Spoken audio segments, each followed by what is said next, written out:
দর্শক, স্বাগত জানাচ্ছি বৈশাখী টেলিভিশনের নিয়মিত স্বাস্থ্য বিষয়ক আয়োজন বৈশাখী হেলথের আজকের পর্বে। আজকের আলোচনায় পুরো সময় জুড়ে আপনাদের সাথে আছি আমি নওশিন।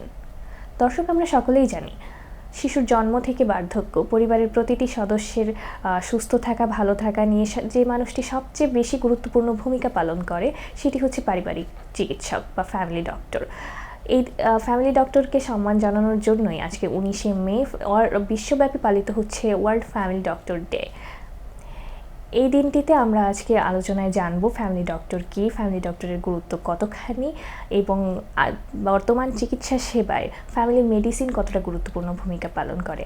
আর এই বিষয়ে আলোচনা করতে আমাদের সাথে উপস্থিত আছেন একজন বিশেষ অতিথি। আমাদের আজকের অতিথি স্বনামধন্য ডাক্তার রতীন্দ্রনাথ মণ্ডল, সহযোগী অধ্যাপক, মেডিসিন বিভাগ, প্রাইম মেডিকেল কলেজ এবং প্রতিষ্ঠাতা ডাক্তারখানা। স্যার, স্বাগতম আমাদের আজকের আয়োজনে। কেমন আছেন? ভালো আছি স্যার। শুরুতেই জেনে নেব ওয়ার্ল্ড ফ্যামিলি ডক্টর ডে দিনটি কেন পালন করা হয়, এই দিনটির গুরুত্ব কতখানি এবং এবছরে এই দিবসের প্রতিপাদ্য কী এবং এই দিনটির তাৎপর্যই বা কী, এই বিষয়ে যদি একটু বিস্তারিত আলোচনা করতেন। ধন্যবাদ আপনাকে। সারা পৃথিবীতে আমাদের স্বাস্থ্যসেবার যে সবচেয়ে বড় অবদান রাখে যে চিকিৎসকরা, তারা হচ্ছে ফ্যামিলি ডক্টরস। যেমনটি আপনি বললেন যে একটি নবজাতক থেকে শুরু করে বার্ধক্য পর্যন্ত সবার চিকিৎসা যে ডক্টর করে তারা ফ্যামিলি ডক্টরস।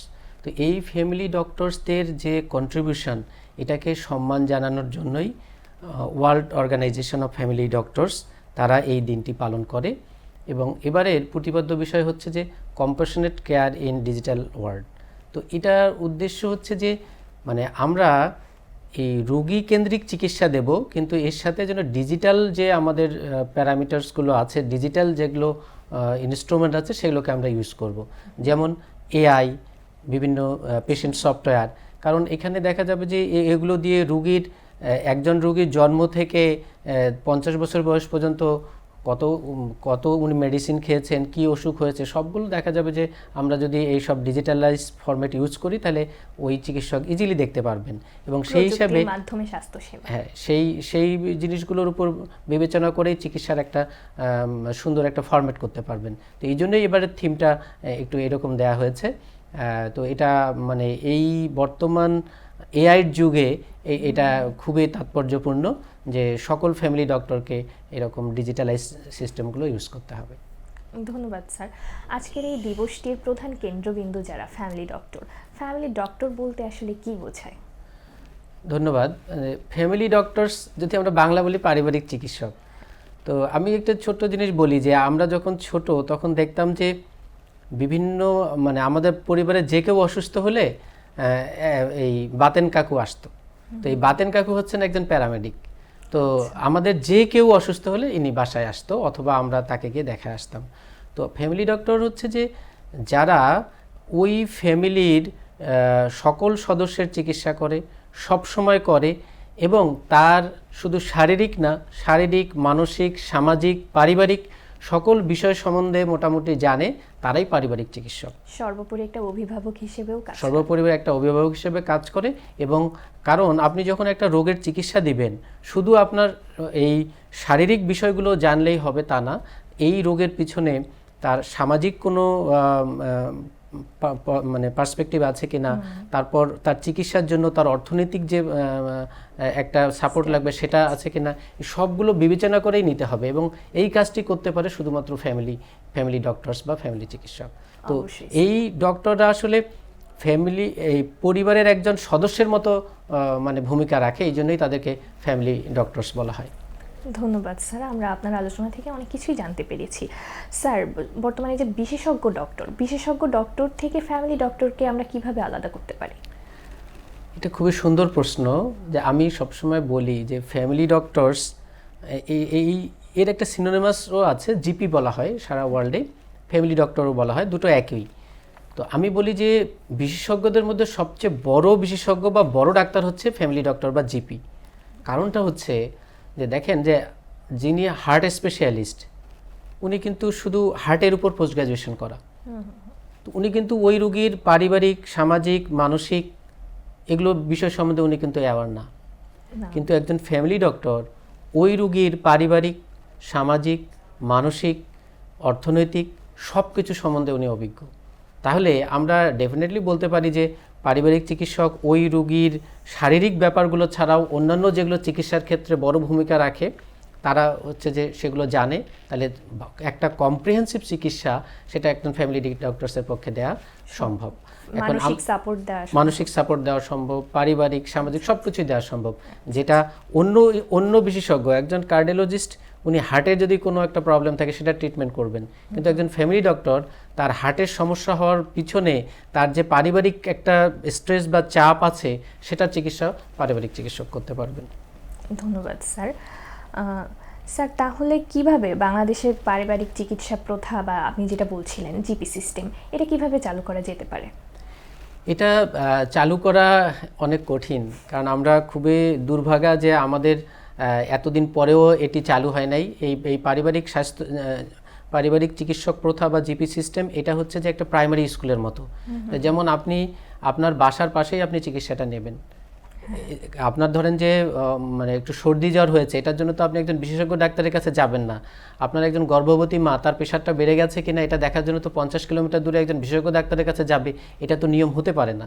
এই জন্য এগুলোকে বলা হয় প্রাথমিক স্বাস্থ্যসেবা। এগুলো আপনি প্রাইমারি স্কুলের মতো, আমরা যেমন বাসায় আমার বাসার পাশে যে প্রাইমারি স্কুল সেখানে পড়াবো এরকম। তো এটা বাংলাদেশে প্রতিষ্ঠা করার জন্য প্রথম যে ধাপটি নিতে হবে, এটি সরকারকে জাতীয় স্বাস্থ্য নীতিমালায় এই পারিবারিক চিকিৎসক প্রথা বা জিপি সিস্টেম অন্তর্ভুক্ত করতে হবে। এবং এটা যদি করার পরে এটার জন্য যে প্রয়োজনীয় পদক্ষেপগুলো সেগুলো তখন ইজিলি হয়ে যাবে। কারণ আমাদের যে সরকারিভাবে স্বাস্থ্য কাঠামো আছে এটা কিন্তু একদম গ্রাম পর্যন্ত মানে করা আছে। মানে আমরা যদি আমাদের সরকারিভাবে যদি বলি ইউনিয়ন স্বাস্থ্য কেন্দ্র, এখানে এই পর্যন্ত আমাদের সরকারিভাবে চিকিৎসক নিয়োগের আমাদের মানে বিধান আছে। তো যদি দেখা যায় যে আমরা ওই ইউনিয়ন হেলথ সেন্টারে আমরা যদি প্রাথমিক স্বাস্থ্যসেবা সবগুলো দিতে পারি, তাহলে আমাদের যত স্বাস্থ্য জটিলতাগুলোর 80% আমরা ওই ইউনিয়ন লেভেলেই চিকিৎসা দিতে পারবো, যেগুলো প্রাথমিক স্বাস্থ্যসেবা আমরা যেটাকে বলছি। তাহলে আমাদেরকে প্রথম যেটি করতে হবে যে আমাদেরকে জাতীয় স্বাস্থ্য নীতিমালায় এই জিপি সিস্টেম বা পারিবারিক চিকিৎসক প্রথাকে অন্তর্ভুক্ত করতে হবে। দ্বিতীয়ত এই যেগুলো আমাদের অলরেডি আছে ইউনিয়ন স্বাস্থ্য কেন্দ্র, এগুলোতে যেন এই পারিবারিক স্বাস্থ্য প্রথাভাবে চিকিৎসার ব্যবস্থা করা হয় সেটা এস্টাবলিশ করতে হবে। এবং আমাদের দেশে এখন যে পরিমাণ চিকিৎসক আছে, আমাদের যে পরিমাণ জনবল আছে, সেটা দিয়ে এটি প্রতিষ্ঠা করা খুবই সম্ভব। শুধুমাত্র উদ্যোগ নিতে হবে এবং এটাকে মানে প্রতিষ্ঠা করতে হবে। ধন্যবাদ স্যার। স্যার বিএসজিপি নবীন চিকিৎসকদের উদ্দেশ্যে এই যে ফ্যামিলি ডক্টর হিসেবে গড়ে তুলতে কোনো ট্রেনিং কোর্স বা মডেল জিপি সেন্টারের উদ্যোগ কি আদৌ নিয়েছে? ধন্যবাদ। আসলে বাংলাদেশে 2018 সাল থেকে আমরা কাজ করছি। আমাদের সোসাইটির নামই হচ্ছে Bangladesh society of general physicians. আমরা আসলে এই পারিবারিক চিকিৎসক প্রথা বা জিপি সিস্টেম যে প্রাথমিক স্বাস্থ্যসেবায় বড় ভূমিকা রাখতে পারে, এই জন্য আমরা 2019 সাল থেকে আমাদের এই জিপি মডেল ডাক্তারখানা এটি শুরু হয়। এখন আমাদের হচ্ছে যে গতকাল পর্যন্ত 260টি ডাক্তারখানা সারা বাংলাদেশে আমাদের চালু আছে। এগুলো মেইনলি এখানে প্রাথমিক স্বাস্থ্যসেবা দেওয়া হয়। একজন চিকিৎসক এখানে পারিবারিক চিকিৎসক বা জিপি হিসাবে এখানে স্বাস্থ্যসেবা প্রদান করেন।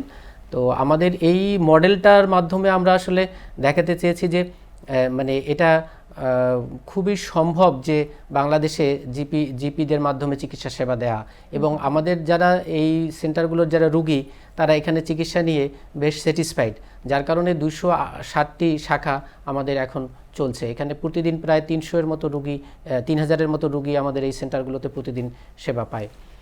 আর এখানে যারা চিকিৎসা সেবা দেন পারিবারিক চিকিৎসক বা জিপি, এটা আসলে একটা পোস্ট গ্রাজুয়েশন। তো এটা বাংলাদেশে ডেডিকেটেড কোনো কোর্স নেই এই পোস্ট গ্রাজুয়েশন করার।